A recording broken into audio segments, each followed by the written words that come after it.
ពិតណាស់តែខ្ញុំទ្រាំបានប្រាប់កុំឲ្យគិតច្រើនគ្មានអ្វីទេចាំស្ដាប់ហេតុផលផ្ដល់ឲ្យស្រីមិនជាអ្វីធ្វើងើបានតែបងក្លាហានក្បត់ខ្ញុំត្រឹមហេតុផលដែលបងប្រាប់អូនគឺព្រោះស្ងួនជួយយកអាសាលោកភ្លេរក្សាមនុស្សស្រីទុនខ្សោយឆ្ងាញ់ណាស់ឬអីប្តីគេដឹងទេថាខ្ញុំសែនចុកចាំឬមួយចង់ឃើញខ្ញុំស្លាប់ឆាប់បានផ្ដាច់មុខប្តីខ្ញុំឲ្យដៃពេកណាទើបគេបានចិត្តឡើងរឹតទៀតក៏មីយគ្មានគូប្រៀបចុះប្រើល្បិចកលរយស្នៀតប្រយ័ត្នកំពីវាស្នង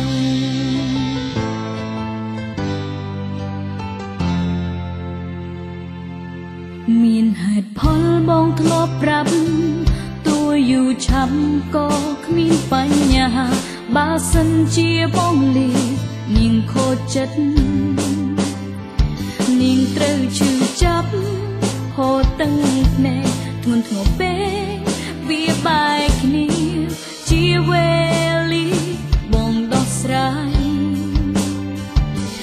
បងព្រួយខ្លាចនាងគិតមិនវែងអន់តែងក្តៅកាយាគិតយូរប៉ុណ្ណាមិនបងប្រាប់អូនឆ្ងាញ់ណាស់ឬអីប្តីគេដឹងទេថាខ្ញុំសែនចុកចាប់ឬមួយចង់ឃើញខ្ញុំស្លាប់ឆាប់បានផ្ដាច់មុខប្តីខ្ញុំឲ្យដៃពេកណាទើបគេបានចិត្តឡើងរឹតទៀតក៏មីយគ្មានគូប្រៀបចុះប្រើល្បិចកលរយស្នៀតប្រយ័ត្នកំពីវាស្នង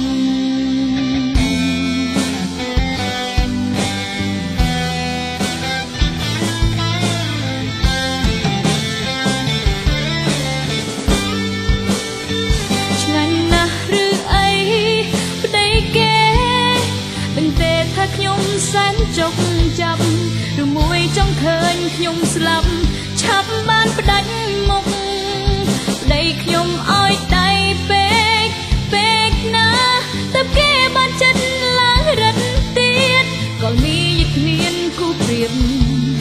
ចុះប្រើល្បិចកលរយស្នៀតប្រយ័ត្នកំពីវាស្នងទទួលមិនបានទេថ្លៃហេតុផលដែលបងប្រាប់ស្រីភ្ញាក់ខ្លួនប្តីទន់មេឃភ្លឺ